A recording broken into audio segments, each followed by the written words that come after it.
good evening.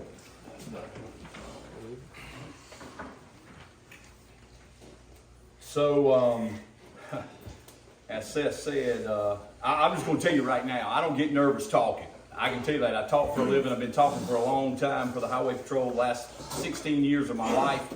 That's what I did. I functioned as a spokesperson for the patrol. We were overall public education. As Seth said, I've spoken in front of 16,000 people at a military base with three-star generals there, and it didn't bother me one bit. But tonight's a little bit different. Tonight's shaking me up just a little bit. And it's just because there's a level of vulnerability when you come into a situation like this, because you're sharing your story. You're sharing, and I'm going to tell you, I'm already getting choked up. I apologize. I'm going to have a hard time probably getting through a lot of what I'm going to talk about tonight. There was a chance meeting really just recently between Seth and I. It was a couple days before Thanksgiving. I had run down to Coleman's to fill up my propane tank because we were frying some turkeys for Thanksgiving. And Seth and I ran into each other, and we were having a discussion, and he asked me about what I'd be willing. He said, I don't want to put you on the spot, but he asked me if I'd be willing to come out and speak tonight. And, I immediately told him, yeah. I don't prepare for talks. I don't prepare for speaking engagements. I never have. I've never had to, because what I'm talking about is just factual data that we provide to people to try and change lives as troopers. But Seth really challenged me, and I had to call him, and I told him, I said, man, I'm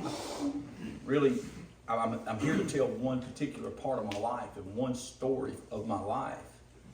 But there's so much more to that story that I can't just tell the one part, because you have to understand the roadmap that got me to where I'm at this point in my life, that got me where I am today.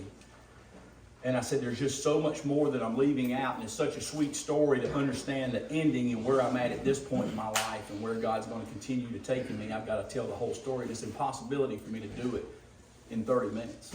So text your wives, you're probably going to be a wife. to be quite honest with you. Just so you know, I understand this is a men's event. You may see some women here. My family is with me, my wife Melanie, my son Will, my daughter Emily, my son Ethan, Jesse Springer, who is Ethan's girlfriend, and then back in the back, Harrison Boone and his wife Rachel are here. If you see a female here, my family has played a pivotal role in my life, and they've lived through a lot of what I'm going to be talking to you guys about.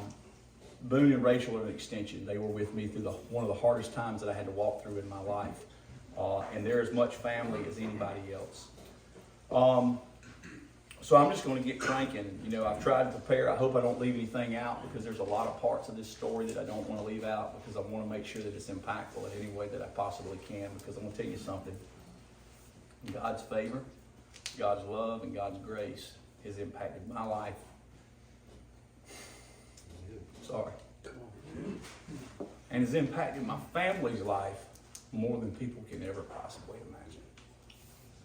But I want to charge one thing, and we're going to come back full circle. There's one thing every one of us in this room had in common when we walked in here tonight. Every one of us. We can't slow it down. We can't make it get here any faster. Because from the moment of conception, God knew when we would take our last breath. But every one of us here will face that last 30 seconds of our life. And the question I pose as we start is, what is that 30 seconds going to look like? What is your 30 seconds going to look like? I'm going to come full circle back to that as I close tonight. I never had to search for God in life. That was not something I ever had to do. I was born into a family. Two of my brothers are here. My brother Jody and my brother Tim are here with me. Church was just what we did. We did not grow up Baptist. We grew up Lutheran. I could count on both of my hands the number of times I missed church in my life from the time I was born until I was in my late teens, before I went to the Marine Corps. It was just something we did in our household. Our dad was a very strict man. He was a hard man to grow up with. He had expectations. And if you missed school and you didn't go to school, you didn't get out of bed all day. You weren't getting a day off. You laid in bed all day and did not get to do anything. Likewise, in church, if you missed church on Sunday, you weren't doing anything else on Sunday. You missed church, you must be sick. You've got to be in church, or you were going to be in bed, in your room, not getting to do anything. My fondest memories and my greatest memories that I have in life, truthfully, come from my years growing up in the Lutheran Church.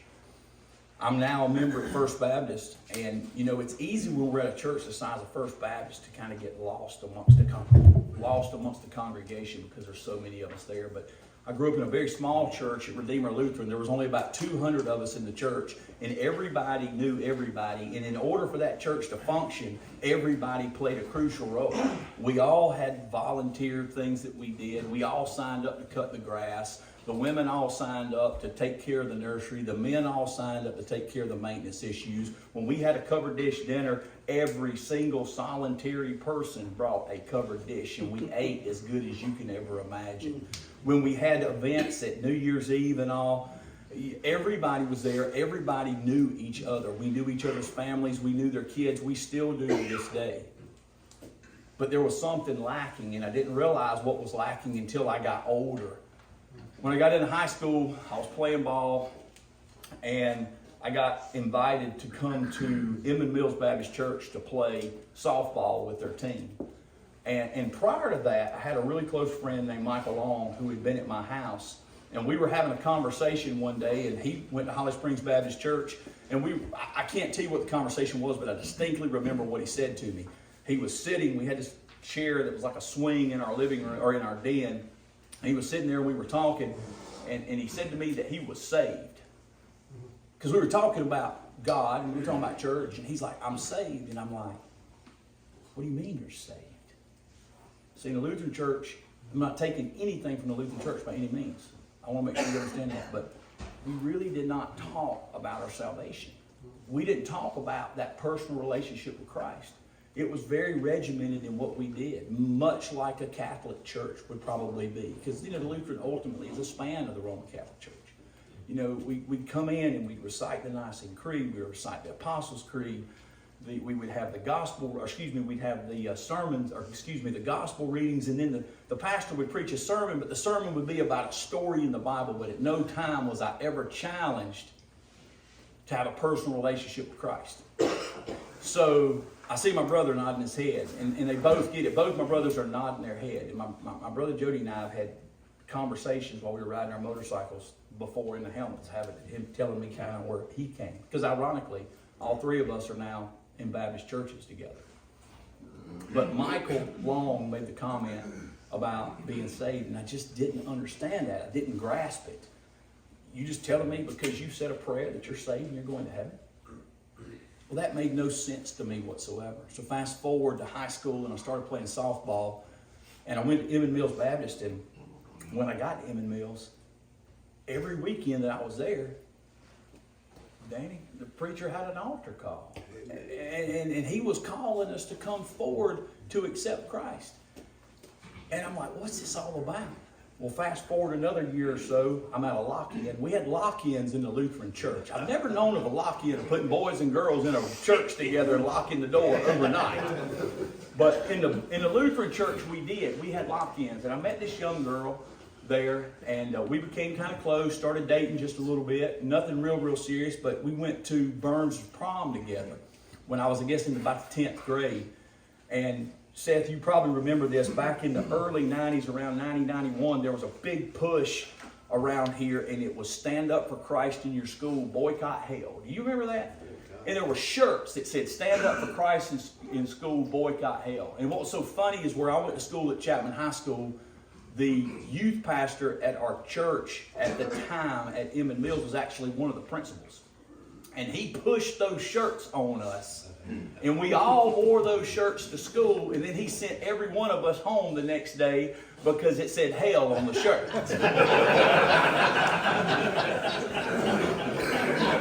But let me ask you this. Let me ask you. Was he smart or was he smart? Because what did he do? It's kind of like, I got two judges sitting in here right now, Judge Wall and Whittingham. Tell me right quick, you know, they've sat in there and they've told the jury, strike what you just now heard, but did I get it in? Absolutely, I got it in. And that's exactly what Mr. Stedman did that day. He pushed and he allowed us to wear those shirts to school, even though he knew he was sending every single one of us home for wearing those to school. But we got that point across at that time. And it's exactly what he wanted. He wanted that message to be heard. That's good. And I appreciate that. Well, right after that whole thing of Stand Up for Christ in Your School, Boycott Hell, there was a big rally that we had over at Burns High School. In my sophomore year, I accepted Christ. As Michael had told me several years before that, I accepted Christ as my Savior. God is as real to me at that point in my life as every single one of you are here. God was as real to me when I was growing up in a Lutheran church as every one of you are to me right now. So much so that I can remember as children have a vivid imaginations and how we pursue and how we perceive things. And we grew up on a farm. It was a working farm. Our dad was a gentleman farmer. And if you went out on our farm, as you went through the back gate, over to the right, my dad had a molasses lick for our cattle. Some of you may be familiar. And where that molasses lick was, just to the right of that was where our well house was, because we had a well. But right past that, there was this little hill right before you got to a bunch of trees, oak trees. And I just always envisioned, when I thought about God, I could just see his hand reaching down from heaven and putting his hand right there. What his face looked like, all that. I had my own personal perception of who he was. And it was as real as every one of you sitting here today. I graduated from high school. I ended up going to the United States Marine Corps. And I'll call out my oldest son for just a minute, because he started his freshman year at Lander this past year. And I sympathize with some of the things that he was saying to me right after he went to Lander, because he'd only been at Lander for about 8 days. And Will doesn't call me unless he needs something.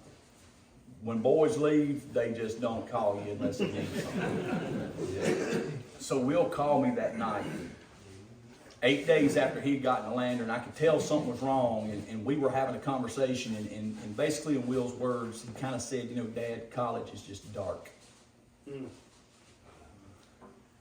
Well, the military was dark.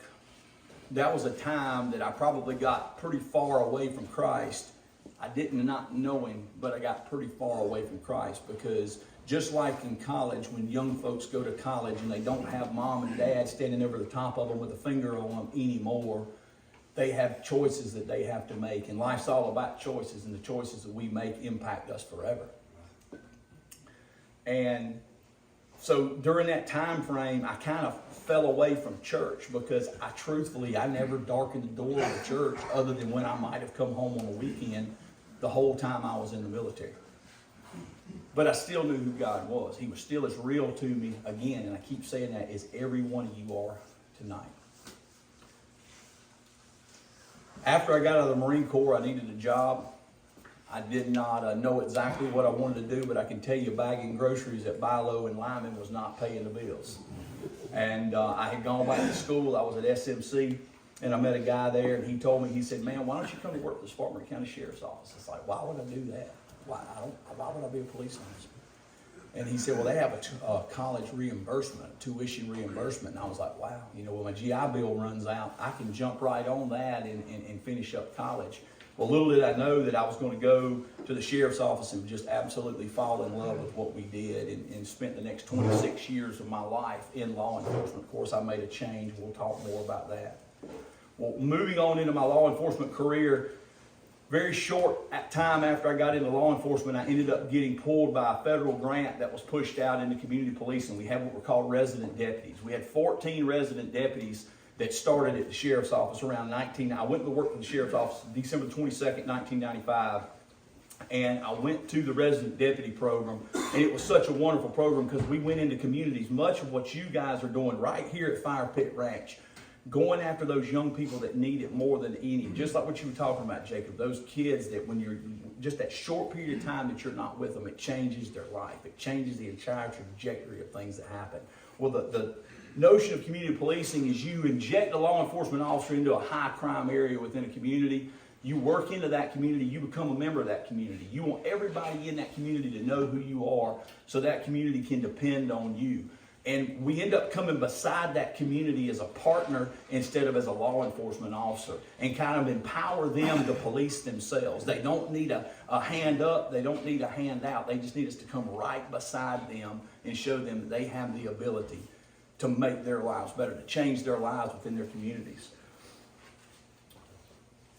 I was amazed at the relationships that could be built within those communities, especially within the schools. And that's kind of where the next part of my story starts. I started going into the schools and working in the schools because in my mind, I started thinking, you know, a school is a community within itself.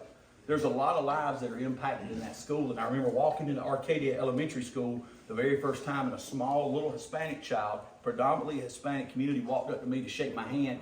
And he told me his name, and unfortunately I don't remember his name, but he told me what his name was, and I said, well, I'm Officer Bill. And he said, nice to meet you, Officer Bill. It impressed me that a young man would say something like that to me at that time. Well, the next time I walked in that school, a handful of those kids in kindergarten were all like, hey, Officer Bill. And then the next time I go into that school, all of the kindergarten class does, and so on and so forth, until I walk into the lunchroom in the school one day, and it's like cheers. When Norm walked in the bar and everybody said, Norm, well, I'd walk into school and every single one of the kids would be hollering, hey, Officer Bill. And it just kind of clicked. I was like, man, you know, what an impact you're having within that community within itself. And it really blew my mind. On Thanksgiving, we were out delivering mobile meals, and I got out of my car delivering a meal that day, and this man walked up to me on Johnson Street in Arcadia. He said, excuse me. He said, are you Officer Bill? I said, yes, I am. How'd you know that? He said, my son talks about you all the time. Mm-hmm. And I was like, wow, you know, what an impressive thing that started with one kindergartner walking up to me and introducing himself and shaking his hand. The power of one person can change an entire community. And it did. It was amazing. Well, as a result of that, people found out that I liked being in the schools. And all of a sudden, they were kind of sending me to different areas. I worked Arcadia and Saxon. That was the place that I worked. Just across there, you had Westview Elementary School. And I was contacted and I was told, hey, we need you to go to Westview Elementary School. The guidance counselor there wants the helicopter to come. And at that time, I was the observer on the helicopter. Dan Swab was the pilot and I was the observer. And I scheduled all that. And I complained and I whined and I told them I can't take on anymore. I got enough to keep me busy right now. Well, then a gentleman called me, that's another police officer. He said, look, my son goes to that school. Will you please take the helicopter over there? And I said, yeah. He says, I'm going to have Miss Hammett call you. I said, okay. So Miss Hammett calls me. And I'll never forget sitting in the office and listening to her message. And you know how men are. You know how we are. I'm like, y'all got to listen to this. And I played the message, and it was like, hey, Officer Rhyne, this is Mandy Hammond. I'm the guidance counselor at Westview Elementary School. You know, I wanted to talk to you. And I was like, man, that's like a voice of an angel. I said, I'm not calling her. I'm going to see what's on the other end of that phone call. So I walk in that school. And it was a bad day. I was nasty. I was dirty. We had been flying, harvesting marijuana that day. Not us harvesting, you know, we were finding weed. And we cut it down, you know. We'd chop the dope down and hurt their feelings, you know, because we did that. But we'd get rid of the marijuana. And I was like, you know, I'm close to school. I'm gonna go in there. And I kid you not, I walked in that front door, and I'll never forget it. I walked in there and I looked, and there's this older lady, love her to death, Lord forgive me, but there's this older lady sitting there, and it says, Miss Hammett, or Renee Hammett, and I'm like, I wasted my time to come over here. And I'm sitting there, and I'm like, she's like, can I help you? I said, yeah, I'm Bill Rhyne with the Sheriff's Office. I said, I needed to talk with Miss Hammett. About that time, this lady comes walking across, and she comes from an office over here, and she comes walking all the way across the office, and I'm sitting there watching, and I'm like, holy crap. Now, understand, I'm 22 years old. I'm young, you know, my head's not right where, remember, I'd lost God for a while. And she goes walking through there, and I guess I was doing that typical man thing. She takes her hand and she smacks it on the counter really hard, and she looks at me and says, can I help you? I'm like, I said, she's helping me. So I walked in and Renee looked at me, she says, can I help you? And I said, yeah, I'm here to talk to you about the helicopter. She goes, you're not here to talk to me. And she's like, what do you mean? And I said, well, Miss Hammett's here to see me. You're Miss Hammett. She goes, I'm H-A-M-M-E-T-T. That lady that just walked through, that's H-A-M-M-I-T-T. That's who needs to talk to you. I said, I will wait.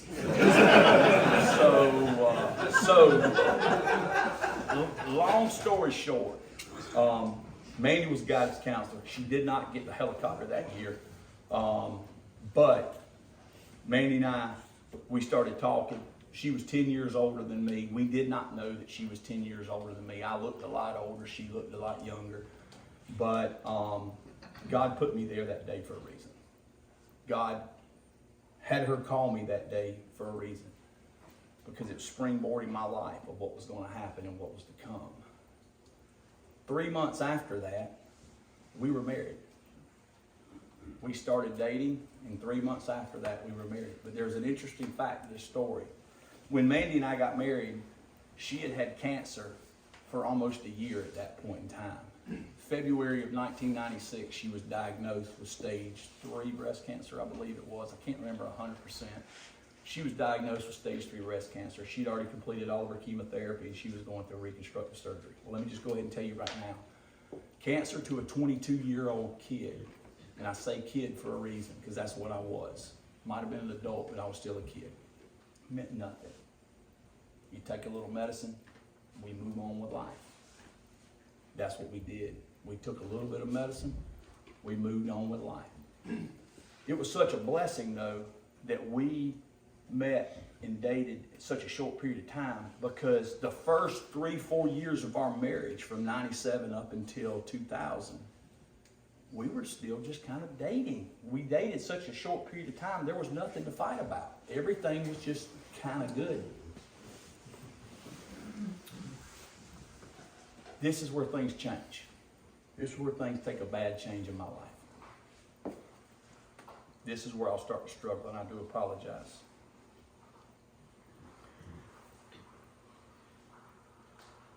I was working a Delta shift every third week, and the Delta shift basically was a night shift. And for me, it was easier for me just to stay up at night than it was for me to go to bed. So the week that I was on Delta shift, I just stayed up every night, even the nights that I was off. And some of this that I'm getting ready to tell you, my children have never heard.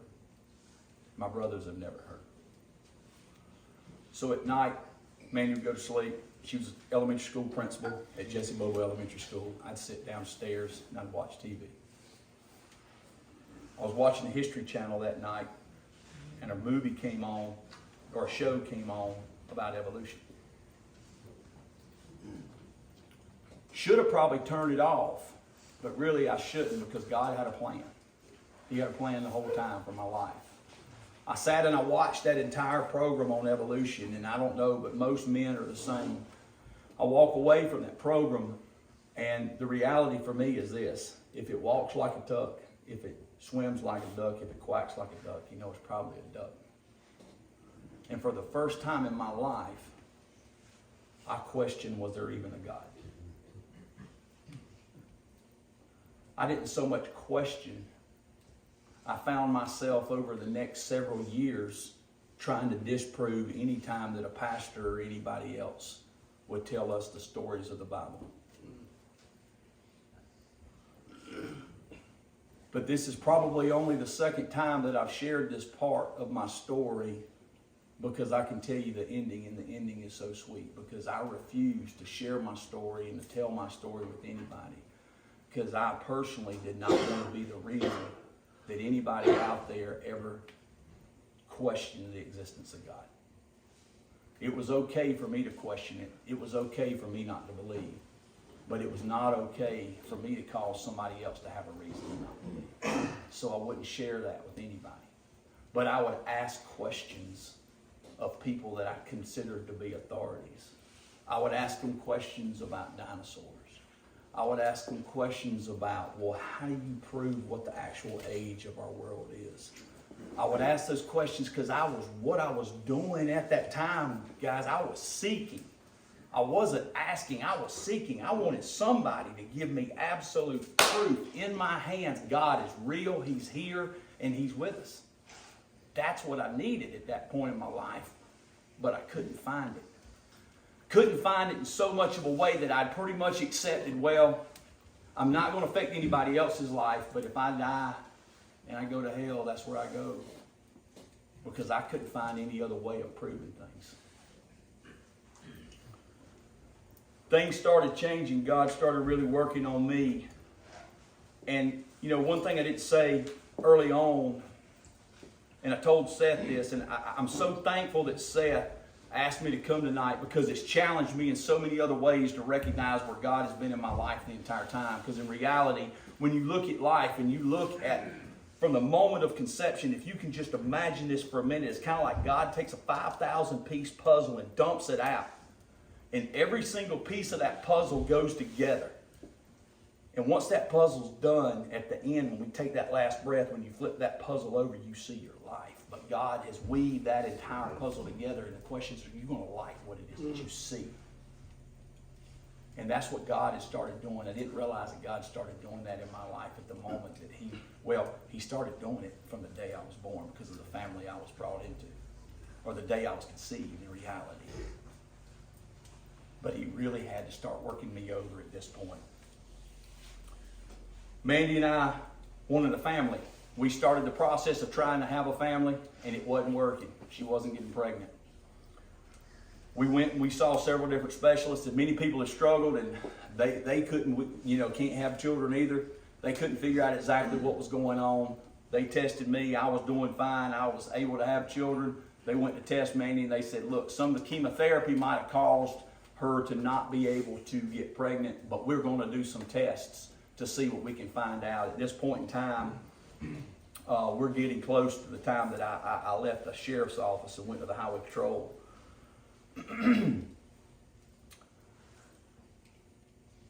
I'll never forget the day that we went to the hospital, and they were doing some tests on her, and they came out and they said, there's some problems.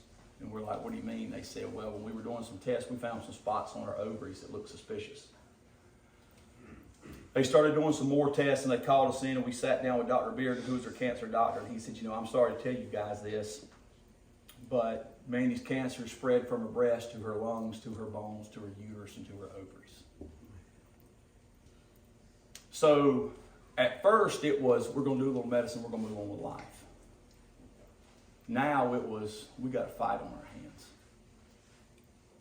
They told us that in reality she probably had about 9 months to live.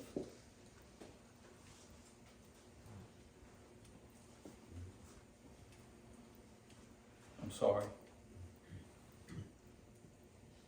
There was many a night that I'd take my shower after Mandy went to bed, because I didn't want her to hear me crying in the shower.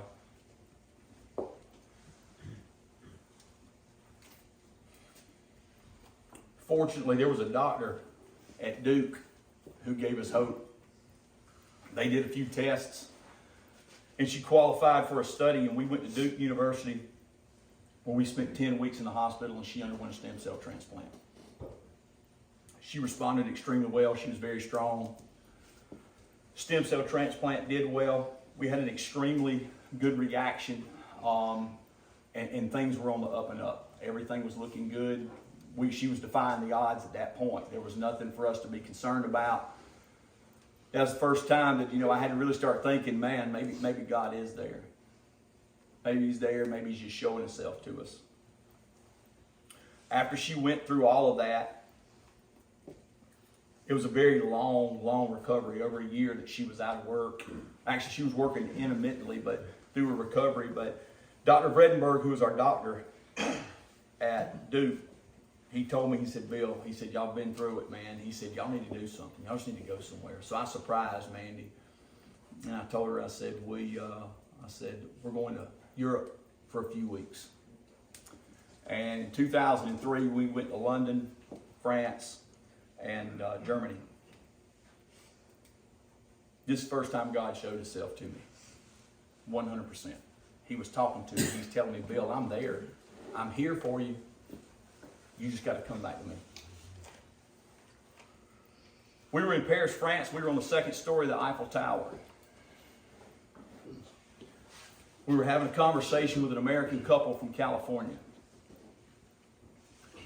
her husband and I were talking, and Mandy and the wife were talking, and the husband and I can't really remember what it was that we were talking. But the wife had asked Mandy, said, "What are you guys doing here?" And Mandy was kind of telling her story, her life story at that point in time. And she says, "Wait a minute." And I'll never forget this. She says, "Your name's not Mandy Rhyne, is it?" My heart rate's going crazy right this minute. Let me just tell you. My hair's standing up on my arms. And I immediately turned around, I looked, and I said, "How'd you know that?" They were from California. She said, "You were on a prayer list at our church." We're on the second story of the Eiffel Tower in Paris, France, and we meet a man and their wife from California who sits there and tells us that you were on our prayer list at our church. Anybody want to question the power of prayer and the power of God? Guess what? It wasn't enough for Bill yet. Still wasn't enough. So Mandy was devastated. Let me take you back though. Mandy was devastated because she ended up having to have a complete hysterectomy. Our dreams of having a family thought were gone. But little did we know that that was going to change significantly. We went a couple years. Everything was going extremely well. Mandy had a very close friend named June Bond that she had worked with, and she said, "Y'all should adopt." Mandy and I started that process, and we decided that we were going to adopt. And we started the process of adoption. We were going to go to Kazakhstan in Eastern Europe. That was very, very popular back then. It was very, very easy. And then September 11th happened. September 11th happened, and it completely shut down the opportunity for us to go out of the country and be able to adopt. So we started a domestic adoption here in the United States. We had attorneys, 10 different attorneys across the U.S. that we had sent our profiles to, and it was a book. Will's actually got it. It was a book that has all our pictures of our life, our family, and they would give it to these prospective moms, and these prospective moms would choose whether or not that they wanted you to be the person that's going to adopt their child. And very quickly we were chosen, ironically, by a family, a young lady right here in Spartanburg, and it was a really neat adoption because this mom had actually already had a child and had placed that child for adoption. We got to go meet that family and meet the little boy who was adopted years before, so we kind of knew what we were getting. We found out that she was having another little boy. We started getting everything ready. We got our nursery ready, the whole 9 yards. We were getting close. We were supporting the mom. We were paying all of her bills. It's just kind of how it works at that point in time. We went through about a 5-month process with her. I left in 2004 for Bike Week. It was May of 2004. I had been down there for 2 or 3 days, and I get a phone call from Mandy. I could tell she was upset. I remember it as plain as day. I was standing out on the balcony looking over the beach, and I answered the phone, and I said, "What's the matter?" And I knew something bad had happened immediately. And I cannot remember the lady's name at this point in time. She said she tried to commit suicide. She said, I said, "Everything okay?" She says, "Well, she lived, but the baby didn't." So that was a hit. That was a really bad hit for us. And I couldn't go home. There was no way for me to go home at that point with what I was doing for the patrol. But right after that, we got selected again from a family in Charleston. Had an 18-month-old little girl, and we started that process again. And we were at Walmart on a Friday night. We were picking up some last things because we were going to Charleston the next morning, and we were leaving. And the phone rang, and it was June Bond. And again, I knew there was a problem. And I was like, "What's going on?" And she said, "The grandparents just got to stay on the order," and the grandparents were awarded the child. And I was like, "Holy cow." And I remember June coming to the house the next day, and she told Mandy and I, she said, "Listen, I promise you," she says, "God's got you." She says, "The child that God intended for your life's out there, and when it happens, it's all going to make sense." So fast forward to October. Clemson was playing Maryland. The next day, I was assigned to the football teams. I rode a motorcycle, and I escorted all the teams in for the highway patrol. I was sitting at home on a Friday night. My phone rang. I looked and it was Temecula, California, and I'm like, who in the world is calling me from Temecula, California? It's not like today when we get all these robocalls about our warranties, okay? This was Temecula, California, and I'm not kidding. I answer my phone, I'm like, hello, and all I hear is UMF blankety blank blank, and I'm like, this is not the call I'm supposed to be getting. And I'm like, hello? And this guy says, is this Bill Rhyne? Well, they work different in California than we do in South Carolina. He had just about gotten hit by a lady in the parking lot, and he cussed her out while I was on the phone with him. It was unbelievable. And I said, yes, sir, this is Bill Rhyne. How can I help you? And he identified himself as an attorney. He said, y'all have me on retainer. I didn't know who we had on retainer. We were just doing what June Bond told us to do. And he said, you had us on retainer. He said, look, we've got your portfolio, he says, and you've been selected by a mom out here in California in San Diego. And I said, okay, and I'm snapping my finger trying to get Mandy to pick up the phone. I apologize. My first wife was Mandy. My second wife's Melanie. I know y'all are jealous. I'm the only man in this room that can call his wife another woman's name and get by with it. So let me just tell you right now. I know y'all are jealous. But he said, we have a parent, a lady that's chosen you. I said, so when's the baby due? He said, tomorrow. I said, what? And he's like, tomorrow. Well, they were off just a little bit. Everything was off. And we had a little bit of time because Will did not come until December, actually. They had gotten their time frame off. But I was at work. I was in the O'Neill community in Greenville County. My phone rang about 2 o'clock in the afternoon on December the 1st. It was the attorney. He said, Bill, it's imminent. He says she's dilated to a 1, so we're really close. We're this close this time to not falling through. He said she's dilated to a 1. You need to be prepared. I left work, got home. We started getting everything together. My phone rang at midnight that night, and when my phone rang, I picked it up. He said, Bill, she's gone into labor. Y'all need to get to California. I jumped up, booked all of our flights, called my mom, told my mom, I need you to get us to the airport in Charlotte. Jetted to the airport. We took off. We flew all the way across the country. We landed in Los Angeles, California. We got into a car. We drove from Los Angeles, California to San Diego, California. We walked into the hospital, and the attorney grabbed us and he said, come on. He took us into a birthing room, and she was on her last push, and we watched Will Rhyne come into this world. I cut the cord, and the doctor handed Will to me. I was the first person to ever hold him. Unfortunately, Mandy should have been the first person to hold him because she wanted him more than anybody. And then they were taking pictures. She was taking pictures like crazy. Melanie will tell you nobody took more pictures of a child than Mandy did of his mama in his first 3 to 4 years of life. They whisked us to another room. They put us in another room there at the hospital. And then at that point in time, we left the hospital. 9 days later, we came back to Spartanburg with a little boy. And it's all history from there. 3 months after Will was born, Mandy went for a 6-month checkup at the hospital, at the cancer center. And unfortunately, her cancer was back a third time. 3 months after he got to us. That was in 2005, and we started a 5-year run where we fought cancer as hard as we could fight it.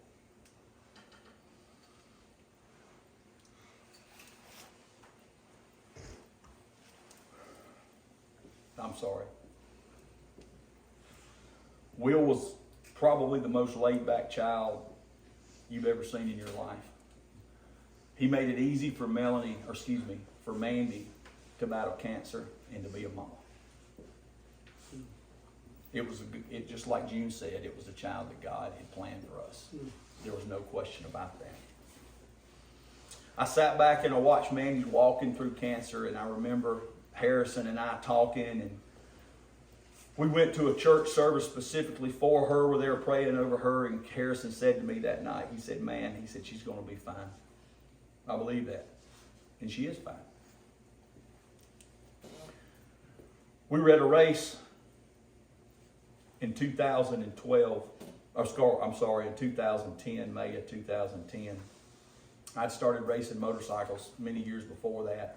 Mandy introduced me to motorcycles, and I did a lot of road racing. And it was just an unbelievable weekend. We were up in Birmingham, Alabama. We couldn't have had a better weekend that weekend. won a lot of races. Everything was going well, and woke up one morning, and Mandy was trying to protect me. Her eyes had just turned orange. They just turned orange. And I said, what's the matter? And she says, I think my medication's off. I said, okay. Boone told me later, once she got to the track that day, and I was racing for a national championship that year. And when I got to the track that day, or she got to the track that day, Boone was asking her about her eyes, and she's like, it's the cancer. She said, but don't tell Bill. She said, I told him my medication's on. She says, I don't want it to be on his mind. He doesn't need that on his mind out there while he's on the track. So even then, she was trying to protect me. On the way home that day, things started really taking a really bad turn that night. She was getting very confused. Anything I would ask her, she could not remember what I would ask. We stopped at a restaurant to eat.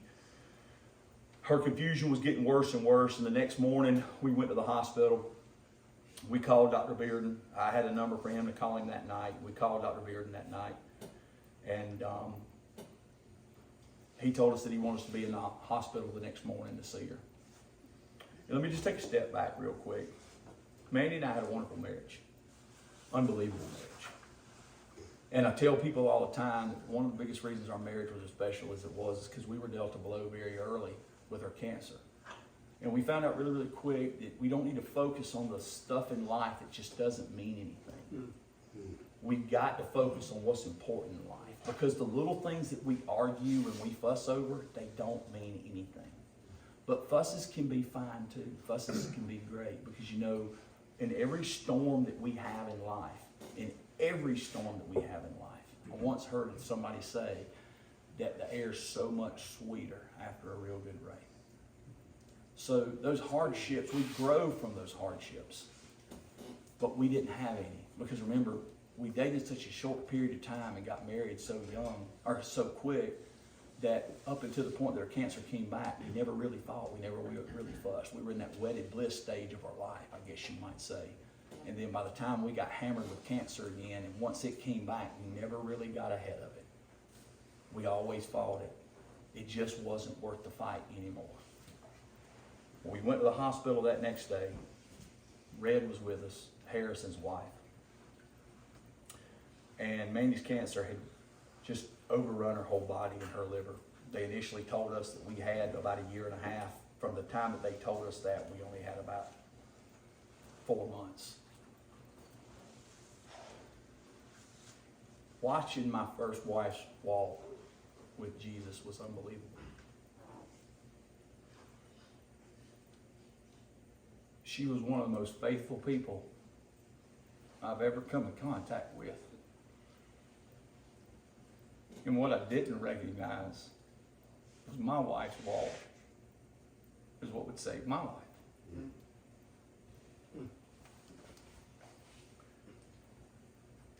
Mandy looked at Dr. Bearden that day and she told him, all I wanted to do was see Will graduate.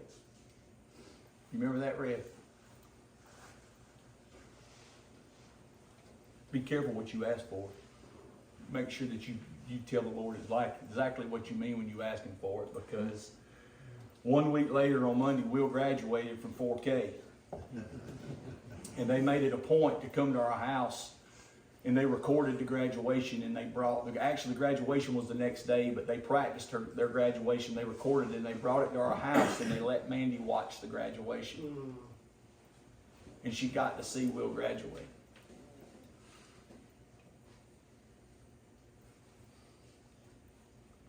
Mandy's walk was incredible. So many people came to our house, and Mandy was only concerned that she told everybody, even at the point that she was knowing that she was dying. All that she was concerned about was telling people to take care of my boys.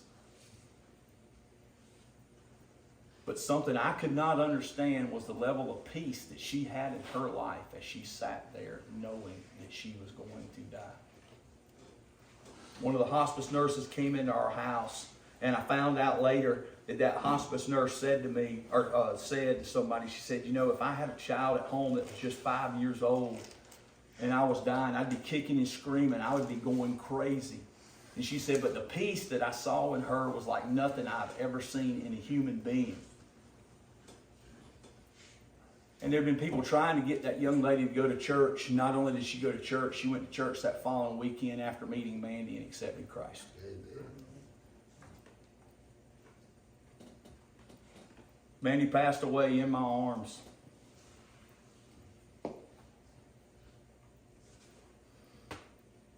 At 4:30 in the morning on May 12th of 2010. When she died, and she took her last breath, she smiled. There's no question in my mind that she smiled because she saw his angels coming to take her home.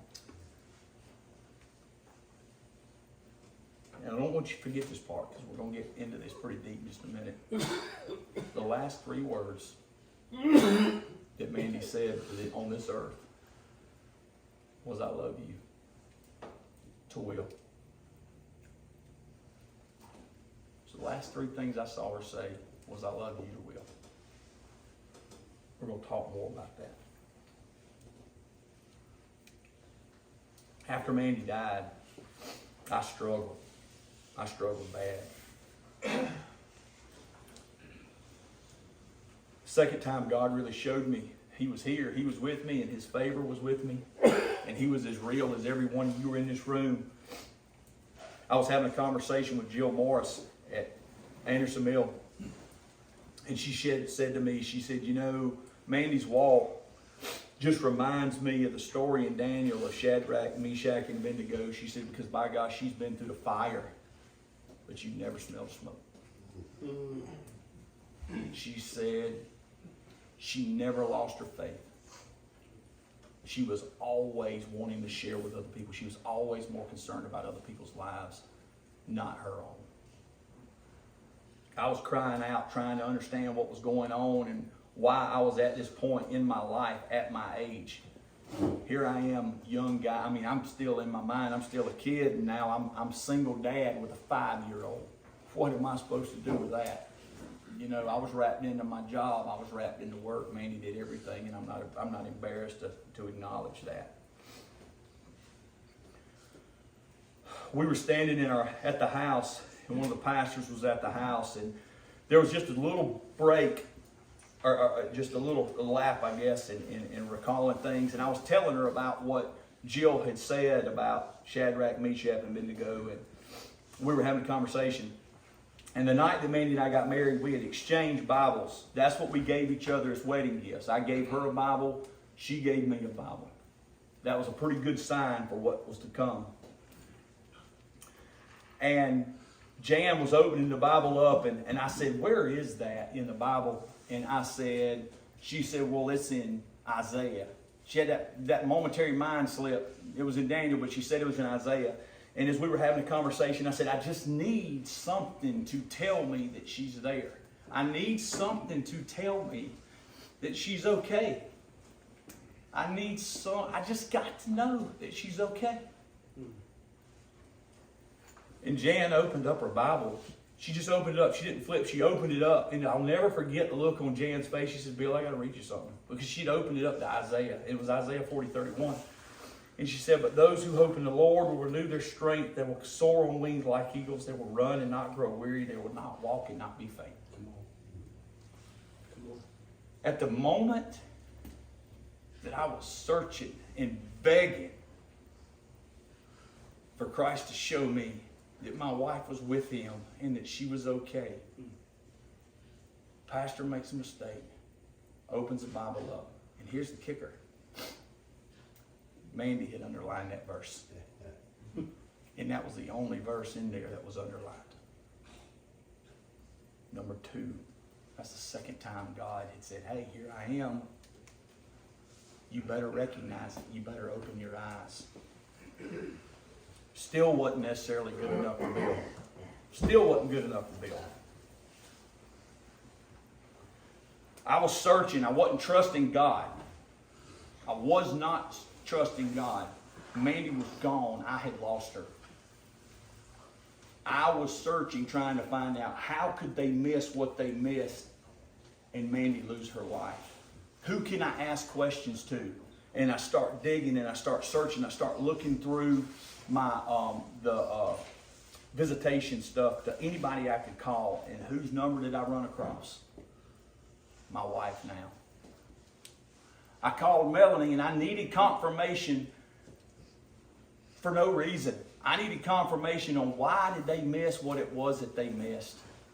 And Melanie and I, had a conversation. She told me some of the things that could have happened, that might have happened, but she wasn't necessarily understanding everything that had taken place in Melanie's life. However, ironically, she had treated Melanie. And little did I know at that time what our future held for us. Several weeks later, I was at Anderson Mill Baptist Church. And somebody walked up to me and said, "Bill, how are you doing?" And I turned around, it was Melanie. And Ethan was at home sick that day. He wasn't with her at church. Emily was, and she was tiny. She had just turned 4 years old. Will was with me. They had Sunday school right there together, and we started talking. We ended up going to lunch because she was just asking how I was doing, and then it just kind of went from there. We ended up several weeks later going to Fall for Greenville. Melanie just kind of became a rock for me because I was a single dad. As a spokesperson for the patrol, I was constantly getting called out from here to there, having to go places. It would snow, and let me tell you guys, when it snows, that's one bad thing about being a trooper. I've never, the first time I really got to play with my kids in the snow was January 2 years ago when I retired, because I wasn't even retired yet, but did they really think I was coming to work? What happened? So we were out on the four-wheelers playing in the snow that day. But Melanie and I dated for some time, and we got married. And I gained a family. I gained Ethan and I gained Emily. And we're a blended family. And there are tremendous challenges that come with a blended family. And we're going to talk more about those challenges. I don't want to spend too much time on that because I'm way over. I apologize. Again, we're going to advance about 4 years. Will was adopted, but Will didn't know he was adopted. They told us we needed to wait. We didn't need to upset his life any more than it already had been by losing his mom.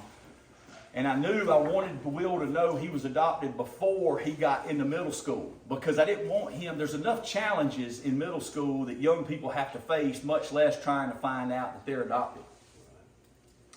And I was actually at a movie with Will. We were at Star Wars, and one of my buddies called me, and he's like, "Bill, are you not coming to the national championship?" Clemson was playing in the national championship that year. And I said, "No, man." I said, "I'm not coming." I said, I can't come. He's like, I said, "Where'd y'all fly into?" He said, "We flew into San Diego." Well, when he said that, I said, "What do you mean you flew to San Diego?" He said, "Well, yeah, we just flew to San Diego and we drove to Phoenix." And this was on Saturday night, national championships on Monday. I got home that night. I couldn't think the whole time. And I said to Melanie that night, I said, "I screwed up." And she's like, "What do you mean?" 30 years before that, Will's mama was at the national championship when Clemson played Nebraska down in Miami with her dad. I said, I should have taken Will to the national championship because we could have landed in San Diego, and I could have taken Will and I could have showed him where he was born. I could have told him the story. I could have related that back to that his mama was there 30 years before that to make it all just kind of work out. And Melanie looked at me and she says, "You got to do it. It's not a question of you screwed up. You have to do that at this point in time." So we jumped on the computer, started looking. Long story short, we got tickets, we got airfare, we got a car, we got a hotel. And on Sunday night, Melanie took Will and I to Atlanta. We got on a plane and we flew all the way across the country. We landed in San Diego, and we got in our car the next day and started driving to Phoenix. And let me tell you guys, this is the biggest God moment that probably ever happened in my life. As we were going across the desert, I think it's 8, and we're heading towards Phoenix. Mexican border's right here. Desert's right here. That's all you see. We're going out across there. Can't find any good music on the radio. all you can get is this oompa, oompa, oompa, you know, Hispanic music. And not only are you getting oompa, oompa, it's going oompa, oompa, oompa, and it's just all scratchy. You can't find any good music at all. There's a beautiful song, and I challenge every one of you when you leave here tonight, I want you to Google it. I want you to listen to the words, and I want you to listen to the words really, really good. I know Seth knows the song, but it's called Come to Jesus by Chris Rice. Come to Jesus is just a tremendous song because it walks any man's challenge of coming into a relationship with Christ. And it starts off, and it's just a very soft tone instrumental where a piano's playing, and Chris Rice, as he starts singing, he says, weak and wounded sinner waiting there to die. And he talks about the love that's passing him by, and he says, come to Jesus. And each phase, each chorus plays another role. It talks about coming to Jesus, and then it talks about that you're new in Christ, and it talks about all the challenges all the way up to the point that you leave this earth, and it talks about how we get to fly with Jesus. It's a precious song. We played that at Mandy's funeral at her request. She planned her funeral out, and she wanted that to be played because she wanted her funeral to be about having a relationship with Christ. Will and I are going across the desert. That music's scratchy, doing all kinds of stuff, and Will says, hey, Dad, look. And I said, what? And I look out, and I see a comm trail going up in the air. And it's a plane at a military base way out to the left. And I watch that comm trail go all the way up, and it peaks, and it starts to come all the way back down, and the plane disappears behind the mountain. And Will says, Dad, it's a breast cancer emblem.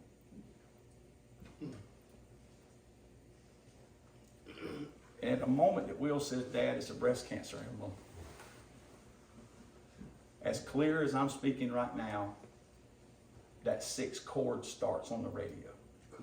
It goes from music we can't understand, and Come to Jesus starts playing on the radio. It plays the entire song. And when it ends, the radio goes static again. And if that's not enough, at that exact moment that it ends, I get a text message from some folks that are at church that were also at the national championship. And it said, Bill, just wanted you to know, for some reason I was just thinking about you, and know that God loves you, and he's going to be with you this weekend as you tell Will about his adoption.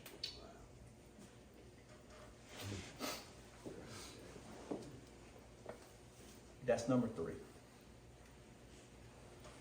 I came home from that, and Will, let me just tell you, and I can't tell you every aspect, but Will handled, of course we lost. You know, Alabama cheated, and the onside kick. Because Nick Saban was afraid to kick the ball to us, and he took advantage of Jerron Kearse being out, you know. So, I mean, that's okay. We got him back the next year. But anyway, you know, that's a story for another day. So I'm like, great. I knew we were going to win. Now we lost, and I got to tell him he's adopted. This sucks, you know. I mean, I was really worried about it, but, you know, I explained everything to Will, and, you know, Will handled it tough at first for a moment. And I remember as we were coming back across the desert, Melody's at home. She's told Ethan and Emily the story, and Ethan and Emily, she told me later, were very concerned because they didn't know how he was going to handle it. And I remember as we were coming across the desert, Will and I were having a conversation, and he said, you mean I'm adopted? And I said, yes, son. And I explained it all to him, and he said to me, I looked at him, and I could see the tears coming out of his eyes, coming down his face. And I said, Will, let me ask you a question. He went to Paul England Springs, and Will's mom had been a principal in District 6 before she passed away, and several of the teachers there worked for or had been students of hers throughout the years. And I said, Will, I said, what does Miss Million say about you all the time? She says that I act just like my mama. I said, what does, what's Rhyne, Jennifer's last name? She was Jennifer Switzer, but Jennifer Knight. I said, what does Jennifer say about you? She was one of your students. She says, you have a heart just like your mama. I said, what do people say about me and you? He says, they all say I'm just as competitive as you, Dad. And I said, see, son, you got to understand. I said, God has a plan for your life. He has a plan for my life. And I said, but God decides who your parent's going to be. I said, it's not the Cadillac that you ride into this world in. It's the garage that you park that Cadillac in. God intended for me to be your dad, just as he intended for your mom, Mandy, to be your mom. Just as he intended for Emily and Ethan to be their brother and sister, and just as they intended for Melanie to be his second mom. That was all part of God's perfect plan. And it's been a perfect plan for my family. So now I'm where I'm supposed to be. Now I'm where I'm supposed to be in my life to tell you about my story. This is what Seth wanted me to tell you. This is what I call a boiling point in my life.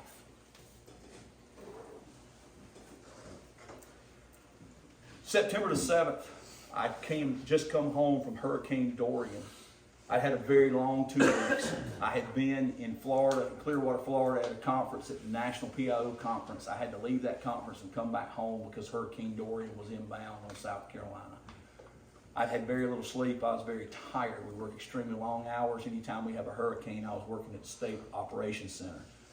Hurricane missed us. I came home on September 7th. I was very worn out. Got up on September the 8th that morning. Melanie asked me, she says, do you want to go to church? I said, I'm just too tired. I said, I'm just too tired today to go to church. And she said, well, they're having a youth night, parent youth night tonight. You just want to go to that? And I said, yeah, that'll be good. As I said earlier, having a blended family comes with unbelievable challenges. Ethan and I had been going at it that day. We'd been knocking heads pretty bad that day. And there was always a frustration for us. But Melanie and I always stayed the course.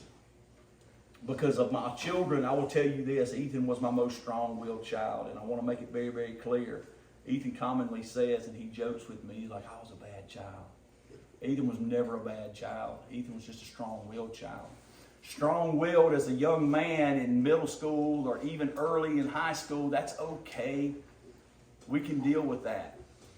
Because a strong-willed man who's a strong-willed man in Christ is an unstoppable force when they become an adult. That's right. That's right. You hear me? That's right. Unstoppable force.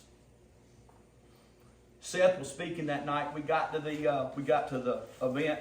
Seth was speaking to all the parents. He had separated everybody, and Seth was specifically talking about cell phones and those cell phones that are in people's lives and how we needed to keep those things away from our kids. And he was talking about different things. And I raised my hand and Seth called on me. I said, let me ask you a question. I said, what do you do, though, when you're a blended family and you have two parents that are being parents and you have one parent that chooses to be a friend? And he told me his opinion and told all of us our opinion. And as I went downstairs, Seth kind of motioned to me and actually said, man, I appreciate you bringing that up. And Seth and I began talking about it. And one of the things that Seth said to me, he said, Bill, he said, stay the course, though. He said, never give up. Always love them. Stay the course. Continue doing what you're doing. Don't let go of what you are doing, you and Melanie are doing right now. As Seth and I were talking, all of a sudden something happened. I didn't know what it was, but all of a sudden something happened, and it felt like somebody walked up and punched me as hard as they could in the right side of my face. My ears started ringing. Every single tooth in my mouth felt like it abscessed immediately. I started having shooting pains running all the way down my neck into my chest, but Seth had no idea what was going on. I finished the conversation with Seth, and we had decided we were going to go to lunch that week because I wanted to talk more in depth with him that week. Prior to getting at church that night, we had been eating at Bronco's on Union Street, and I'm telling you, that night, me and Ethan were just bang, bang, bang. We were going at it that night. I said goodbye to Seth. I said, hey, I'm going to be up here this week. I'll call you. We'll make a date. We'll figure out when we can go grab lunch. I walked outside. Melanie was signing our kids up for discipleship. And I told Melanie, I said, hey, I got a problem. And she's like, what? I said, I don't know what's going on. I said, something just felt like somebody punched me in my face. Felt like every tooth in my mouth just abscessed. And I'm having pains in my chest. And Melanie says, Bill, it sounds like you might have had a stroke. I said, I think I had a heart attack. She says, let me get the kids. She said, sit down. I sat down, and when I sat down, I started blacking out, and I hollered at Melanie. I said, Melanie, I said, we got to go. I said, you got to get me to the hospital. Something's not right. So Melanie grabs the kids, gets the cars. I walk out, and I jump in the car, and we're driving down the road, and we're on our way to the hospital. Something I'll never forget as long as I live. It's something I appreciate more than he ever realizes. Seth and I just had a conversation a few minutes ago about never giving up. Continue to pour in them because they're hearing what you're saying. As we were driving down Pine Street, Melanie's trying to get me to the hospital. What I hear in the back of my car is Ethan praying as hard as he can for God to save his dad. Out loud, not praying to himself. He's praying out loud, hard as he can pray. We get to the hospital. I jump out of the car immediately because I knew something wasn't right. I walked in, I went straight through the metal detector, and they stopped me and said, sir, you got to go back through the metal detector. I said, I think I'm having a heart attack. The minute I said that, Emily started screaming and started crying.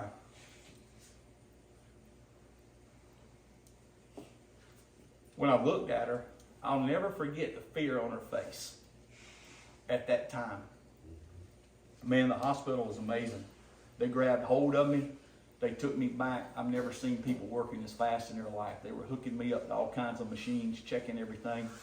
And they told me, they said, Mr. Rhyne, you're not having a heart attack, but something's not right. We're going to try and get to the bottom of it.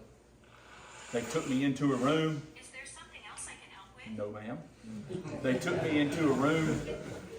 And next thing I know, they were taking me out to have a CT scan done. And they said, Mr. Rhyne, they said, can you get to the CT or do we need to move you? I'm like, no, I'm fine, man. My chest was hurting. My chest was hurting really bad. I was in a lot of pain. I laid down in the CT and they start doing my CT scan. I'm in just excruciating pain at this point in time. And I'm telling them, you know, y'all got to get me out of here. And they're like, Mr. Rhyne, we know what's going on. We just need to take one more picture. And I was like, I cannot lay here any longer. I'm in too much pain. And all of a sudden, somebody grabbed my hand. And the machine started coming out, letting me out of this CT. And I was like, thank gosh. And I didn't know who it was. And as I came out, I looked up, and it was Brad Davis. Brad Davis is the father of one of the kids that I coached in baseball from the time he was about 5 years old. And Brad looked at me and he said, Bill, you got to listen to me. He said, we got to get one more picture. He said, we know what's going on. And he says, but you can't move. And I said, why? He said, because if you move, you'll die. And I'm like, what's going on? He said, you got a complete aortic dissection. I didn't know what that meant. I had no idea what that meant at that point in time. They put me back in the machine. They finished it out. They brought me out. Now remember, I got off of that gurney and laid down on that machine. When I came out of the CT, there were 7 or 8 doctors and nurses that had a sheet under me, and they picked me up like the most fragile egg you've ever seen, and they slowly worked their way around until they laid me down, and they took me back to my room. When I got into my room, Brad was sitting in front of Melanie, and he was right down in front of her explaining every single thing that was going on, and I could see it in Melanie's face that things were not good. I was dying. There was no question. There was nothing I could do to change it. But for the first time in my life, I understood the peace that my wife had when she was dying. Because I was at complete and total peace. I didn't want to leave my family. That's the last thing I wanted. I did not want to leave my family. I feared for them and feared for what would happen to them. And don't get me wrong, I was at peace. But when you're facing death, it's a lonely place at the same time because you're going by yourself. You're going by yourself. The doctors told me that, the doctors were talking to Melanie, and I was given 30 seconds to talk to my children, knowing at this point that this would likely be the last 30 seconds that I ever had to talk to my kids. Because the reality is what I was going through, I had about a 2 to 5% chance of coming through surgery. And we found out after the fact that they didn't even think that I had that much. Emily and Ethan came in together, And I told Ethan that at that moment, I told him, I said, son, I said, I'm not trying to fight with you. I say the things I say because I love you. And I care about who you're going to become as a man. That's it. All I had to say to Emily at the time was I loved you, and I didn't like the fact that her shorts were as short as they were. So you got to understand something. The minute that I married Melanie, Ethan may beg to differ with me on this one, but the minute that I married Melanie, I became Emily's protector. That's how I saw my role in life. Ethan will tell you he's her protector, but I can legally carry a gun, he can't. So that's what it boils down to. So they took me back, and they were prepping me for surgery. And it's funny how God works. It's really funny how God works in your life, because I don't remember a lot of what was going on. Melanie tells me I was awake the entire time as they were prepping me for surgery. When they were sticking lines up my arms, they were putting swan catheters in my neck, they were getting me all ready to go. Dr. Leyland, thank God, he was my doctor. Thank you, he was my doctor, because he's like the leading thoracic surgeon anywhere around. You couldn't find anybody any better. I don't remember this is what he told me.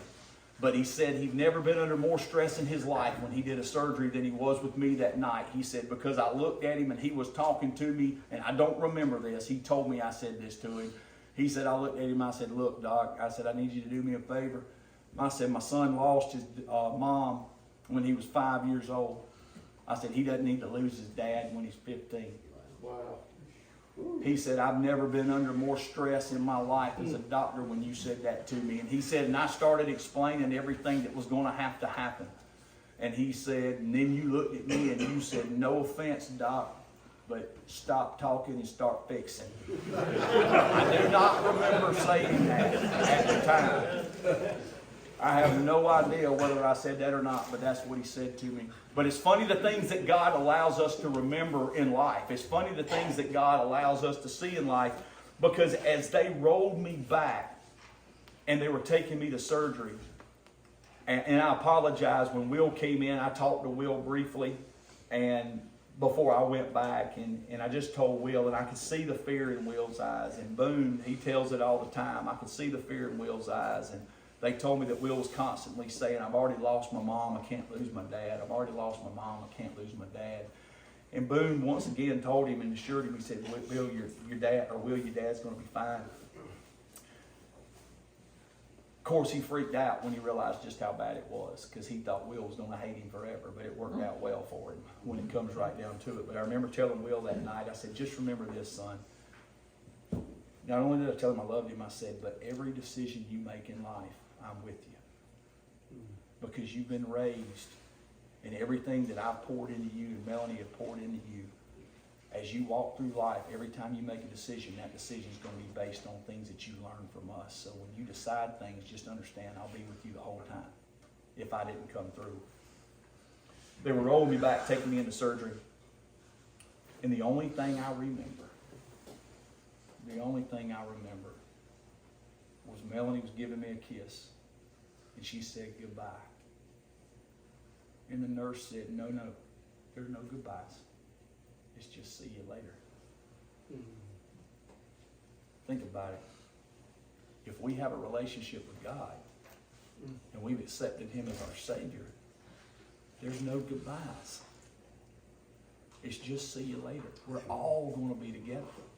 And nothing can change that. I went into surgery.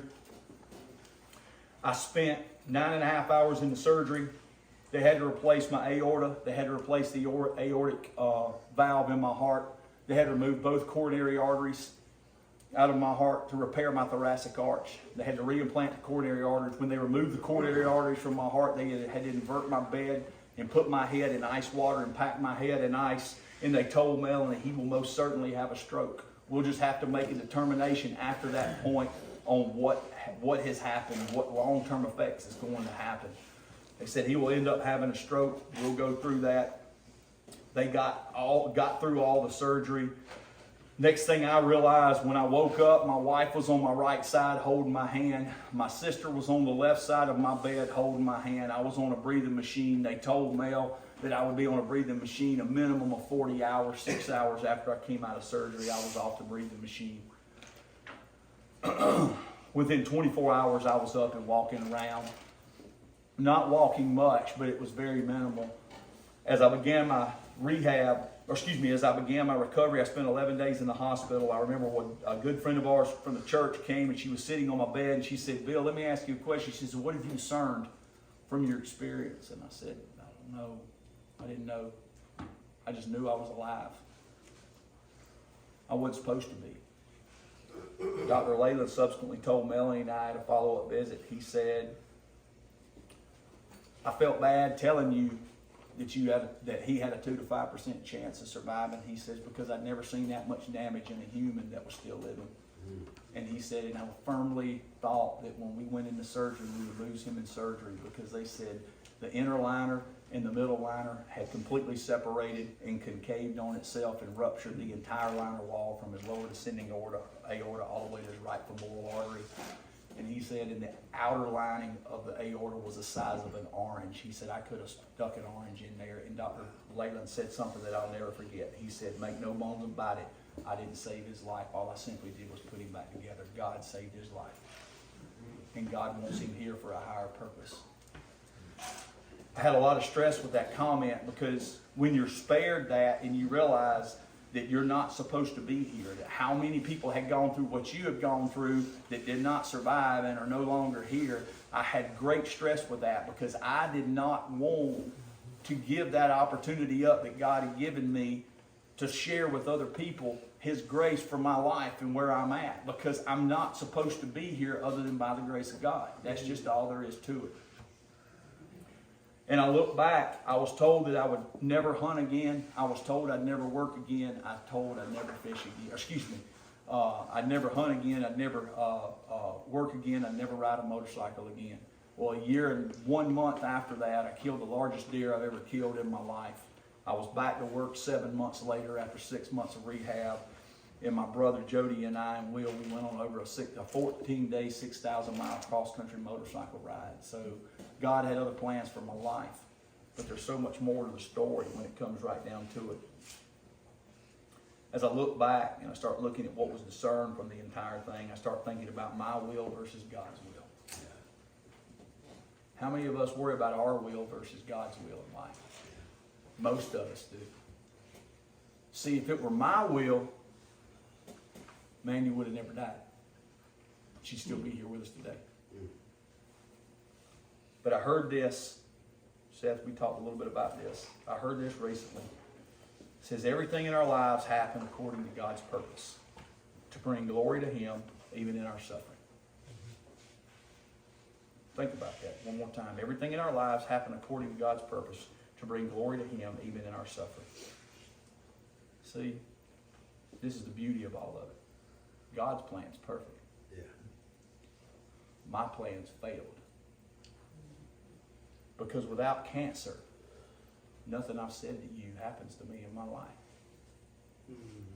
Without cancer, I don't marry Mandy and get to experience a marriage that was based on the things that were important in life, not the trivial things. Without cancer, I'm not standing on the second floor of the Eiffel Tower hearing somebody tell me that you were on our prayer list in California.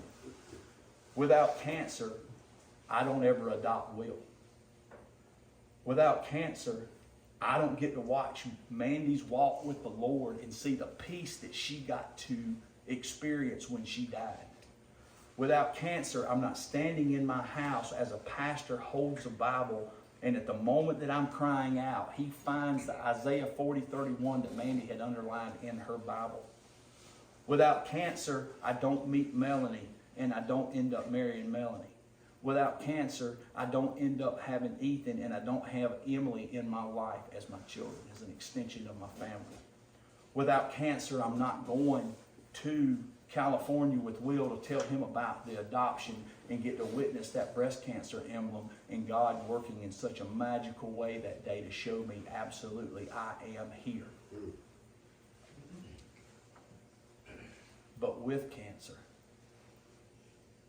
I got to experience every single bit of that and got to personally witness God's glory in the fact that not only is He with us, He is with us in every single step. And if you take a step back and you look, it's just like the puzzle. I'm telling you, He has been putting this puzzle together in my life, and it's bringing a picture completely clear that one day I'm going to be able to look back on and recognize what a blessed life that I've had, and how fortunate I am to have a God that loves me so much that He would give so much favor to one human being who does not deserve anything.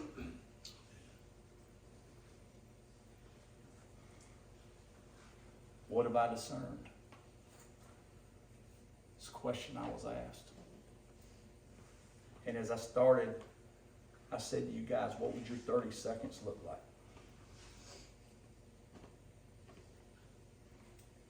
So I'm going to ask you this. If you were in my position, you're facing death. You basically accepted that death is on the door. You've got 30 seconds to talk to a loved one, your children, whoever it is that means the most to you in your life. What is it that you're going to do, or what are you going to say? I just want you to take 30 seconds and close your eyes and just put yourself in my shoes and think about what it is that you would say to your family member.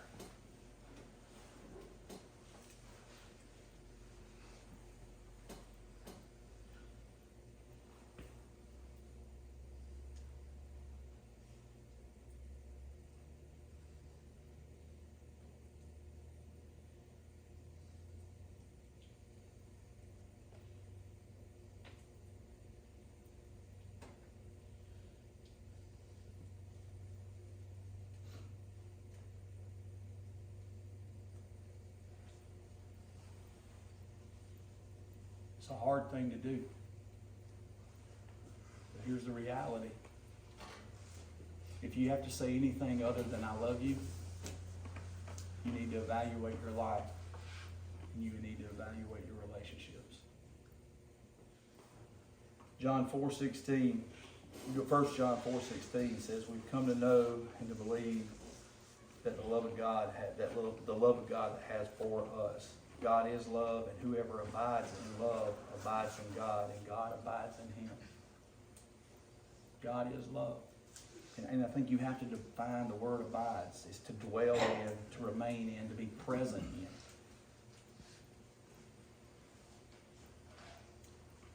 Steve Jobs was on his deathbed, and he was worth $10 billion when he died. And a year before that, people everywhere would have given anything to be in Steve Jobs' shoes, to have his money, to have his wealth. But he said that while I was on my deathbed, he said, there's nobody that would trade places with me now. And as he sat there and he started thinking about it, he said, and he realized, if I wear a $300 watch or I wear a $30 watch, they tell the same time. If I drive a $150,000 car or if I drive a $15,000 car, they both get me to the same destination. If I get on a plane and I buy a first class ticket, or I buy an economy ticket to last row of the plane, if that plane crashes, we all meet the same fate. You cannot have any treasures on this earth that you're going to take with you.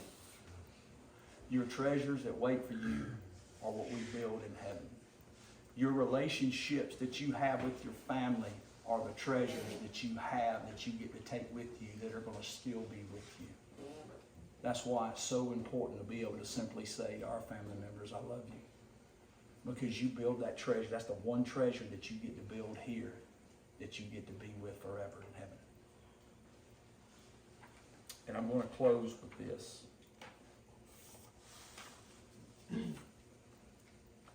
Mandy passed away May of 2012. I'm sorry, 2010. Thank you, babe. I got an anonymous envelope in the mail. Return address said heaven. This is a special time of year. Christmas is 11 days away. Melanie and I were having conversations. We were shopping for our kids, worrying about what we're getting them. And the reality is this: on Christmas morning, people look at Christmas and they think that Christmas is a good Christmas or a bad Christmas based on how many presents they have under the tree. And the reality is this: is we get up on Christmas morning and we walk in and we say, "Happy birthday, Jesus." That's the only present we need. Because every single one of us has been given a gift that can never be. We've been given a gift of eternal life that we get to spend with Christ forever. We should be jumping up and down and dancing. I mean, we are promised eternal life when we have that relationship with Christ. And I can hope that you can see, based on the things that I've said tonight, how Christ has identified himself over and over and over again in my life and told me, "I'm here, man. I'm with you. I'm with you every day." And I'm so grateful for it, because remember how real God was to me when I was a kid? Well, God's just as real to me right now as he was when he was a kid, because of the walk that I've had through my life. I will close with this. I got this in the mail, Christmas of 2010. It's my first Christmas in heaven. It says, "I see the countless Christmas trees around the world below, with tiny lights like heaven stars reflecting on the snow. The sight is so spectacular, please wipe away your tears. For I am spending Christmas with Jesus Christ this year. I hear the many Christmas songs that people hold so dear, but the sounds of music can't compare with the Christmas choir up here. I have no words to tell you the joy their voices bring, for it is beyond description to hear these angels sing. I know how much you miss me. I see the pain inside your heart. But I'm not so far away. We really aren't apart. So be happy for me, dear loved ones. You know I hold you dear. And be glad I'm spending Christmas with Jesus Christ this year. I send you each a special gift from my heavenly home above. I send you each a memory of my undying love. After all, love is the gift more precious than pure gold. It was always most important in the stories that Jesus told. Please love and keep each other as my Father said to do, for I can't count the blessings or love he has for each of you. So Merry Christmas. So have a Merry Christmas and wipe away your tears. Remember, I'm spending Christmas with Jesus Christ this year. Thank you guys for having me. A Merry Christmas.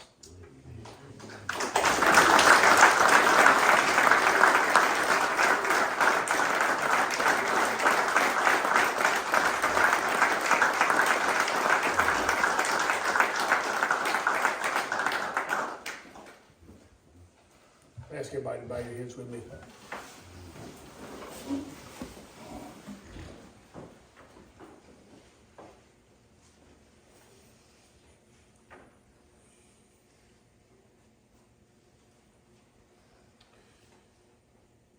Probably one of the most powerful stories as we have just taken a journey alongside of Bill and listening to how God has been so faithful every step of the way.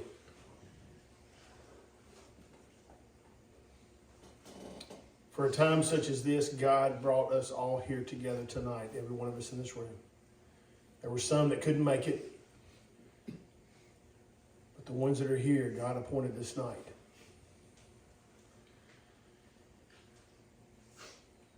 And tonight, through the testimony of what Bill has shared, I feel confident that there are some here tonight. Your faith needed to be stirred. Maybe you found yourself in a place where you have been questioning God. Maybe you have been wounded by things in your life and you never really looked at it as God using those moments of pain to show you your purpose and His plan for your life. And tonight is your opportunity to say, from this point forward, I want to fix my eyes on Jesus. And I want to live for Him. If tonight that reality hit you and you became aware of God's grace in your life, and tonight you want to surrender your life or recommit your life to Him, just lift up your hands so I can see it, because I want to pray over you in just a moment. Anybody? Hands all over the room. Praise the Lord. Anybody else? Yes, sir. Yes, sir.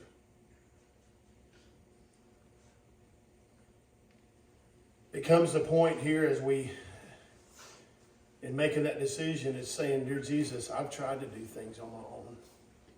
I've tried to fix things in my life. But from this point forward, I surrender my life completely to you. I'm sorry for trying to do it my way. And Lord, I think that should be a prayer really for all of us, because we all have a tendency to default back to ourselves. As we leave here tonight, Lord, I pray that we walk through these doors with a renewed sense of commitment to hear those words from Bill. Hey, you've got 30 seconds to speak to your family.